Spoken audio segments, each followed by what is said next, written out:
Hey, I'd like to welcome you to another episode of the Mission Matters Money Podcast, your source for all things money. My name is Adam Torres. You can follow me on Instagram at AskAdamTorres. Keep up with my book releases, book tour schedule, signings, all that other good stuff. Always love to connect with you there. And as always, if you'd like to apply to become a co-author of one of my upcoming books, just head on over to the website, missionmatters.com, and click on Become an Author to apply. All right, so today I have Kisma Orbovich on the line, and she's founder and CEO over at Illumination Academy and also co-host at Illumination Podcast. Kisma, welcome to the show. Thank you so much for having me, Adam. I'm thrilled to be here. Oh, my gosh. I'm so excited to get into today's topic. So we're going to talk about money is energy. But before we get into that, I do want to go a little bit further into what you're doing over at Illumination Academy. Tell us a little bit more about your academy, please. Yeah, for sure. Illumination Academy hosts where I do high-level one-on-one coaching. I work with 6, 7, 8-figure business owners to really help them understand the consciousness of wealth and of love and spirituality. And it's also where I have my training groups, the School of Prosperous Thought, and my Inner Circle Mastermind. All right. I need to know about this podcast. I love supporting other podcasts. So that being said, I want my audience to come check this out, but they got to know why. So Illumination Podcast. Tell us a little bit more about the podcast, please. Thank you for asking. Illumination Podcast is near and dear to my heart. We've been doing it for so long. It's sort of like, oh, yeah, it's my child. She's over there in the corner. It's all about ancient wisdom for modern day success.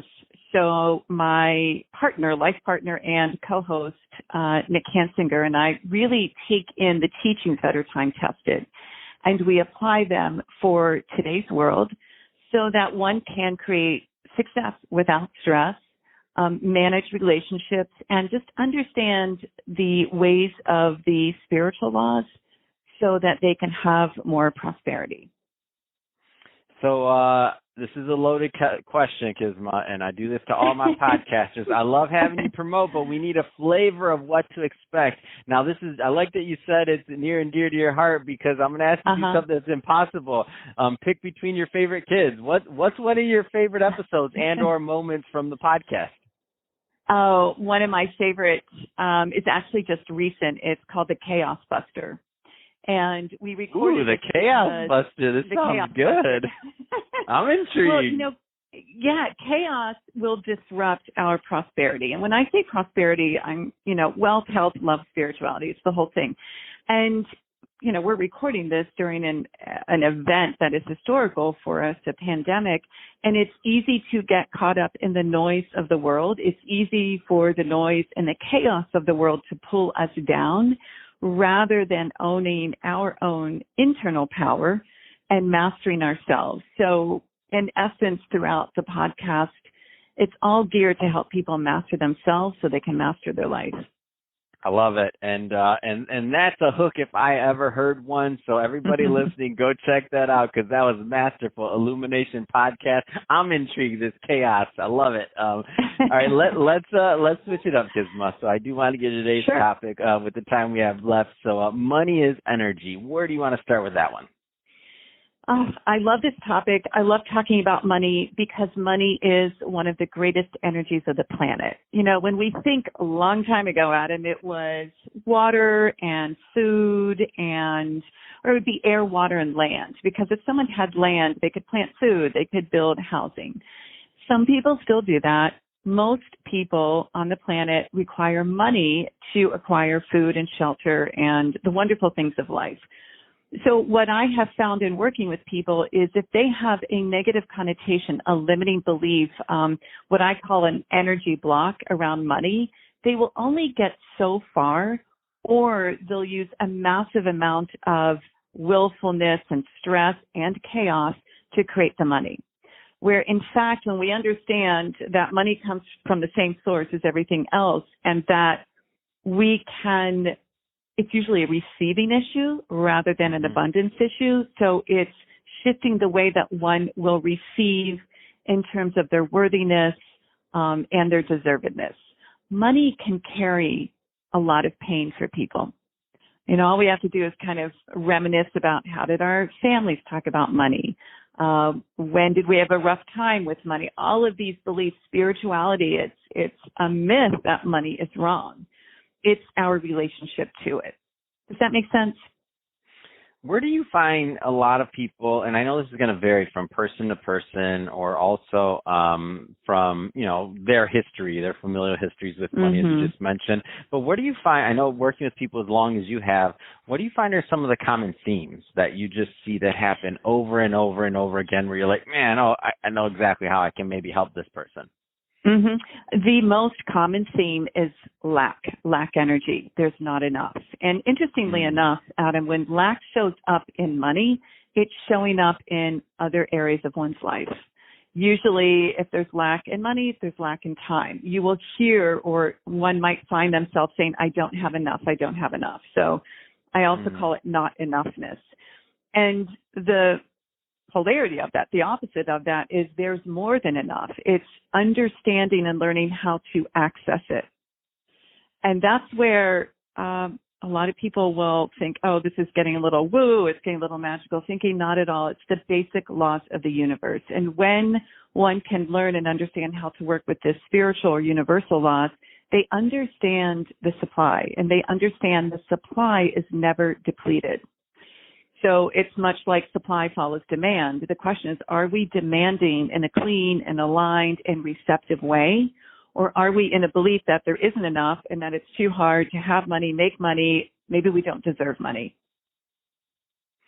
So what is, I'm definitely a low-hanging fruit type person. That's just my style. I can't usually get past the low-hanging fruit. That's just me. That being said, what are some of the simple things that some of our listeners can do, like just right now, without even having any background or anything else, to just kind of reassess or to kind of start the longer process, if it's longer, maybe fast for some, of changing their relationship with money? Yeah, it's always inquiring, is this correct? When I make a statement, there isn't enough. Is that right? Is that true? I'll have someone get on a call and say, I don't have any money. And I'll be like, oh, so your bank account's at zero. No, actually there's a couple thousand there and there's 100 there. People are so quick to make a blanket statement that there isn't anything or there's not enough. The fact is, I call it the energetic minimum. Most people, and definitely people that are interested in Mission Matters and listening, if they reflect back, they're going to know that there's been a time where the bank account kind of hit a certain place and then money came in, abundance came in, and they grew. So I would ask everyone, raise your energetic minimum. What's that place you're like, yeah, I'll be okay right around here? Raise it up. And then definitely pay attention to what you do have. There's something called the law of increase. There's so much energy that goes from us onto the things we pay attention to. It increases. Now, this works for the positive and the negative. So if one is putting a lot of interest and attention and therefore energy on what they don't have, their debt, guess what? What they don't have in their debt grows. If they're putting a lot of energy and tension increase on what they do have, that expands. Are we required to take action? Yes. I'm a very grounded, this is why my clients are highly successful business people. They come to me because they know I'm very grounded and I believe in action. Yet, when we take action while we're working with these universal laws, we will receive at a much more rapid pace. That's awesome. So, Kisma, that being said, final question, two-part question. So, number one, what are the right type of business owners and or entrepreneurs and executives that you typically like working with, whether it's industry or that are just a good fit for Illumination Academy, number one? Number two, what's the best way for them to follow up? Thanks for asking.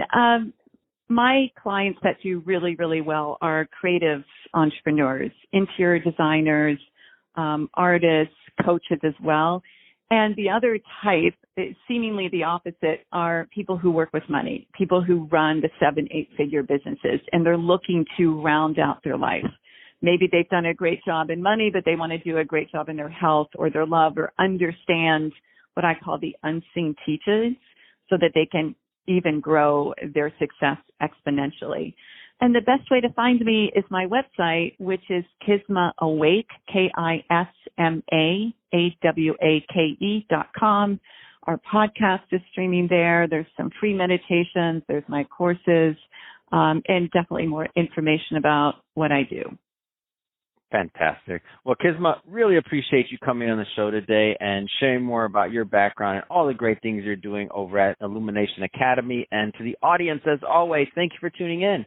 Hope you got a lot of value out of this. If you did, don't forget to subscribe to the podcast, leave me a review in the Apple iTunes store. And if you're watching this on our YouTube channel, Mission Matters Money, definitely give us a subscribe there, but also leave us some comments in the comment section. Love to know what kind of projects and things that you're working on. And Kisma, thanks again for coming on the show. Thank you for having me.